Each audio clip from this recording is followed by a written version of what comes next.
Well, Sony has their first big event of the year. A small little indie game you might have heard of is blowing things up, and Microsoft is doing some weird stuff. That's right, it's time for game news. Thanks for being here. Let's get to the stories this week. First up, we've got Sony's State of Play announced for Wednesday, January 31st at 5 p.m. Eastern Time. I'm going to attempt, I say attempt, to stream this.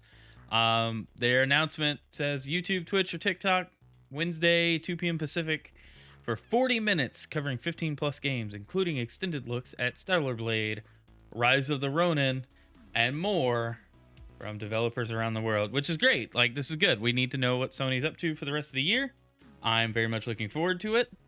I don't know what else to say. There are a lot of rumors out there right now, though. There's rumors of a Sonic game that might be very interesting to me, and I want to watch it just for that, really. I want to know if that's true. Also, there's always the chance in January at a State of Play we'll see some Kingdom Hearts news. Square might do their own event, but Kingdom Hearts 4, and then we've got the new mobile game, so there's just a lot that they could just throw at us this week. Next week, who knows what Square Enix is doing. But anyway, let's stay focused on PlayStation. State of Play tomorrow. I will try to do a live reaction to it. But yeah, I'm excited. I love these announcement things. I was really bummed I didn't get to stream the developer direct from Xbox a while back, a couple of weeks ago. Yeah, anyway. All right, let's move on to our next topic. Yes, maybe. What's going on? There we go. All right, so interesting, Nintendo trademarks were filed this week in the UK. Internet's run wild with this, but this is GameCube, like, icons and things. So is it finally happening? Are GameCube games coming to Switch? It could be real. This could also just be a GameCube controller, and that's all they do, you know, like for Smash and stuff. I don't know, but I think this is really cool. I'm excited to see what'll happen if they release a Bluetooth, like, official Switch controller, GameCube controller. I'm down. I will try to get it. But we have, you know, a Nintendo Direct coming up at some point this year. That'll probably be when they announce it. The trademarks being filed is very interesting, though. That's all we know, though. We don't know anything else. So that's cool. Speaking of Switch, Switch 2 will have 8-inch LCD screen, according to an analyst. This is courtesy of Video Games Chronicle.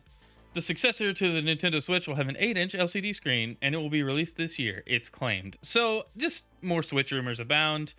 The current Switch LCD is 6.2 inches, and the Switch OLED is 7-inch, and the Switch Lite is a 5.5-inch screen. So, that would be great if this thing had an 8-inch screen.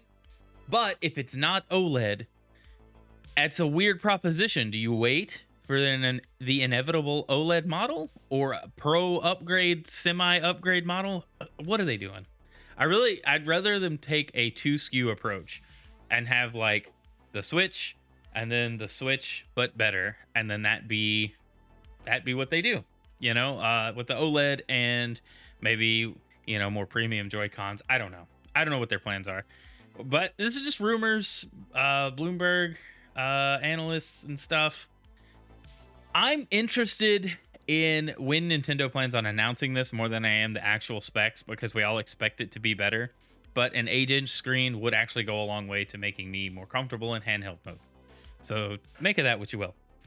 All right, let's go to our next topic. Apple opens the door for Xbox, Nvidia game streaming on iPhones. So Apple's being, like, hammered by the EU and a bunch of policy changes, and this is resulting in Apple doing things that Apple doesn't want to do but has to do to stay compliant. This is like when they added USB-C to the iPhones last year. They had to do it, and they did it. So basically what's happening, this article from PC World summarizes it, but Apple's introducing new options for how apps globally can deliver in-app experiences to users, including streaming games and mini programs. Developers can now submit a single app with the capability to stream all of the games offered in their catalog. So it's a reversal from back in 2020 when Xcloud and GeForce Now were really, like, gaining a lot of traction and doing things. You cannot stream them natively on Apple hardware, you have to go through like a browser, and the experience is fine. That's how I play Xcloud. It works fine when I play. Um, a native app might be better for latency, but I don't really know. Like, cause would it? I don't know. I feel like there might be things that Microsoft could do with a Game Pass Xcloud app directly, as opposed to having you stream through the website. But it would also open up the Xcloud access to like Apple TV, maybe Mac OS could get a native Xcloud app. That would be interesting if they took that route. But I don't know. It's interesting. All right. So yeah, unexpected Apple moves there. But speaking of which, Fortnite on iOS, remember that? Well, they're bringing it back, but only in the EU markets. The Epic Games Store will be on iOS and be able to download apps thanks to another EU change of policy that forces Apple to allow third-party app stores on their platform. But Apple doing it the Apple way. This will only be available in EU markets, meaning us Westerners here in the States will just have to not enjoy Fortnite natively on mobile. Hey, you can still play it on Xcloud, though. So there's that. All right, moving on. I just thought this was interesting because Epic Games is likely never going to be back on the like Apple stores unless they like negotiate some kind of insane agreement. After the stunt they pulled, I don't know if you guys remember any of it, but I just don't see Apple letting Epic back, or Epic seeking to be back in Apple's like ecosystem without them having total control over their own product. I don't blame them. I just think they took a bold swing and then it was a miss. All right, moving on. Courtesy of Jason Schreier on X, Embracer Group has canceled the Deus Ex video game that was in development for about 2 years and laid off an unspecified number of staff at Eidos, Montreal. This is a bummer. People love the Deus Ex franchise. I think it's really neat. I haven't experienced it myself. I've seen gameplay. I have one of these. I just think layoffs are stupid, and we overhire and then like get mad when something doesn't sell, so then we start making cuts. Also, the state of the economy. I mean, these companies are gonna company, shareholders gonna sharehold. You know, it's just a bummer for all these people that have been working so hard. Imagine working for something or working on something for 2 years you're really into, really passionate about, and then it just gets canceled because a bigger company that owns your company or the company you work at just said, it's not working out because times are tough and you suck. Bummer, right? So that's game development in a nutshell. Right now, a lot of layoffs happening, and I just hope that these guys from Eidos Montreal land on their feet. We say this almost every week, you know, pray for the best for them, and I hate it. I hate it for them. I hate the state of the developer like industry right now. If you're a professional game developer, I Godspeed to you, man. I just really hope the best for you, you know, because if you're working for one of these major companies, I'd be walking on eggshells the whole time. Speaking of layoffs, Microsoft, remember them? Laid off 1,900 staff from its video game workforce. This is from IGN, but a lot of other places covered it pretty much the same way. It's basically a lot of redundancy reduction and just restructuring after the acquisition of Activision Blizzard. It's a lot of people were upset by it. I would be upset if like my job was canceled because of a merger I had no say in, you know. But it shouldn't surprise anyone. This shouldn't have surprised anyone. This was last week, I believe. This is what happens. You know, you can't keep everybody. Now, maybe Microsoft should have explored a way to maybe relocate some of these employees within Xbox, Microsoft, you know, something. They could have done that. I don't know. According to what I've read, this is all redundancy. Like, redundant positions were axed and people were moved around, and it's a bummer. I really hate it. Again, hope everybody lands on their feet. They find better prospects wherever they're looking. Weird. You know, not surprising, just weird. You know, another round of layoffs here in the games industry. All right, some good-ish news, some different, depending on your opinion on this. Halo Infinite shifting from seasons to new operations model. This is from a site Game Infinitus. I haven't really seen a lot from them, but they had a pretty decent write-up on it.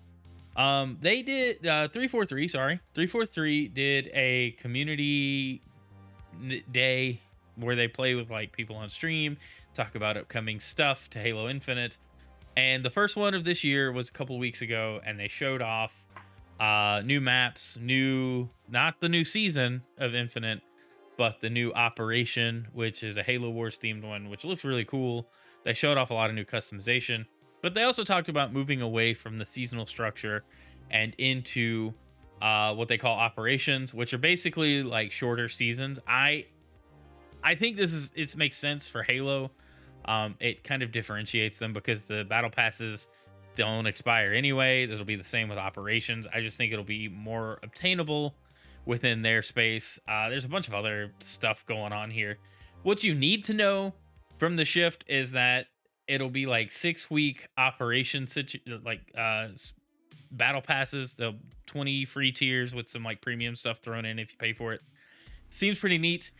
I'm wondering what's going on at Halo Infinite, if they're maybe gearing down and putting the finite in Halo Infinite, or if they are maybe shifting to put more into like new modes and maps and stuff, and had to shift away from the seasonal content and having to dump a larger set of things in each season. Now they can do these smaller operations and not have to put as much effort into the like constant flow of cosmetics and things, and can focus on bigger things. I don't really know.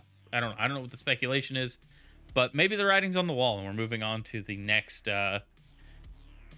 entry in the Halo series, which is bound to happen anyway. Especially the way Halo Infinite ended, we knew there was another one coming. So there's that. Interesting. All right. So we were talking about layoffs earlier. Got my tabs out of order. Xbox fiscal year 24 Q2 gaming revenue up 49% year over year, driven by impact of Activision Blizzard acquisition. So this is one of those things where the revenue is up, but we had to cut employees, and people scratch their heads and wonder a lot of things. And then it's like, what are you doing? Why is this way? And it's really not that surprising, like shareholders gonna sharehold, and that's it. That's what's happening. So gaming revenue is up, but it's because Activision Blizzard. People are buying stuff in Call of Duty. People are buying whatever the Call of Duty microtransactions are. I can't keep up with Warzone. I'm terrible at it. I'd rather play a faster one. All right. Moving on to our next story. That wasn't it. We won't talk about that one. That was something I didn't want to talk about just yet, and it's not coming up in there at all. Anyway, okay, Xbox hardware refreshes. So Xbox Series S 2024 Ellewood. This is from Windows Central, as was the last article about the fiscal year gaming revenue being up. Microsoft is expected to ship a minor refresh of the Series S this year that's more energy efficient. So this is in line with those leaks that happened last year where they showed off these slides and stuff that, these were published for public consumption by accident. So what this amounts to, here's the graphic I was looking for. Xbox Series S refresh, 1 terabyte storage, which we technically already have, but basically revised internals, not better performance, just more efficient performance, new Wi-Fi radio, Bluetooth actually enabled for whatever reason, and then a USB-C port on the front instead of a USB-A port, which is very cool because USB-C is just better all around. So that's awesome, right? Like we get a refresh there, but then they also published an article on, I guess I lost it in my tabs. The Series X refresh. Wow, we linked it right here. Perfect. Thank you, Windows Central, for being awesome. Specifically, Zach Bowden. All right, so anyway, Xbox Series X 2024 Brooklin features, price, design, everything we know so far. So this is the weird redesign of the Series X that makes it look round. It looks like one of those mesh Wi-Fi points now, probably just 3 times as big. But same slide, similar slide. What you need to know here, again, more efficient now with 2 terabytes of storage, $500. The new controller, and the same internal updates, so better Wi-Fi, Bluetooth enabled, more power efficient, all good stuff. It looks like a mid-gen refresh without the performance bump. Probably some cost savings to Microsoft, and that's why they're including more storage. There's just a lot to take in here. It's one of those things, like, if you don't already have a Series X, this would be the one to wait for. Kind of like with a Switch. If you don't have a Switch right now, which I don't know how you've managed to make it this far without buying one, but it's time to buy one. It's time to buy one this year when the new Switch comes out. So I would say if you're in the market for an Xbox, the Series S and X refreshes are definitely worth taking a look at, waiting on. However Microsoft announces these, if they even still exist, because who knows? Who knows what's going on, right? Moving right along, though. I'm looking forward to seeing more of these, because I would like to upgrade the Series S in the office to either a higher capacity system or a Series X. So I'm holding out. Let's see, moving on. All right, here's something fun. Speaking of Xbox Cloud gaming earlier, cloud gaming queues blow up under the strain of Palworld, with this 40+ minute access queue reported. So basically, if a lot of people are playing Xcloud, you have to wait for a server to open up. And Palworld is apparently putting the pressure on the metal in the server racks, because people are wanting to play Palworld, and wait time is 30 minutes in this screenshot. Good lord. And we saw some of this over the holidays, where a lot of people were off traveling, trying to play Xcloud games, and they couldn't play. It's insane. I hope Microsoft has a solution for this in the future, because as bigger games start coming to this, and first party games that people have been looking forward to come to Xcloud, as they push it to more devices and just more people are using it, you got to have capacity for more people to play. So let's hope there's a plan in place. I feel like there would be. Microsoft probably has something in the works to mitigate this, but who knows what that looks like. But interestingly enough, Xcloud can't handle the popularity of Palworld. But let's talk about that for a little while. So, a little game called Palworld released recently, and as of January 21st, it skyrocketed to the highest concurrent player count of any paid game in the history of Steam, beating out Cyberpunk, Elden Ring, New World, Baldur's Gate, Hogwarts Legacy, Call of Duty, Valheim, Counter-Strike. Like, look, this is just a picture on this screen here of like the top 10, and Palworld is destroying it. It's just crushing this. Insanely awesome. This is just proof that people are hungry for this kind of game, for Pokemon, for survival games, more importantly Pokemon, elsewhere. Like, Nintendo could really dominate the market if they would put Pokemon on PC. They would never need to make another Pokemon game again. They would just make all the money right there. Anyway, let's talk about Palworld. It's really fun. We started playing it on stream last week and then again this week, and I'm enjoying it. I fired it up on my PC because the PC GamePass version does cross save, so I was just kind of seeing how that was going to work, if I should do that, if I should explore that. Anyway, now I'm getting off subject here. Good on them for making it this far, but the numbers don't stop. 7 million PAL Tamers in only 5 days. They tweeted this out. Sold over 7 million copies in 5 days. That is insane. Early access game with a lot of charm and a lot of things that people like about it. 5 days.